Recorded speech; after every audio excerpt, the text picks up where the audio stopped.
நான் கேட்ட கேள்விக்கு நீங்க இன்னும் பதிலே சொல்லலையே. எதுக்குங்க நடக்காத காரியத்தை பத்தி பேசிட்டு இருக்கீங்க? ஏன் நடக்காது? இதுனுங்க கேள்வி.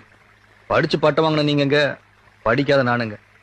உங்க படிப்புக்கும் அறிவுக்கும் தகுந்த மாதிரி ஒரு நல்ல மாப்பிள்ளை பாக்குறதா புத்திசாலித்தனங்க. படிப்பு பட்டம்லாம் பார்த்து முன்னுரிமை கொடுக்கறதுக்கு காதல் ஒண்ணு எம்ப்ளாய்மெண்ட் எக்ஸ்சேஞ்ச் இல்லைங்க.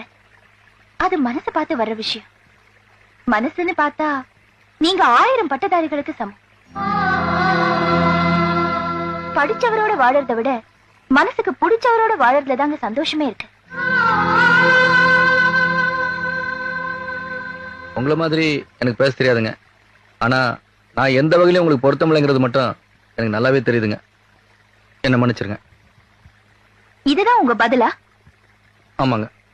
இல்ல, உங்க மனசுல வேற ஏதோ ஒரு காரணம் இருக்கு. நீங்க அதை மறைக்கிறீங்க.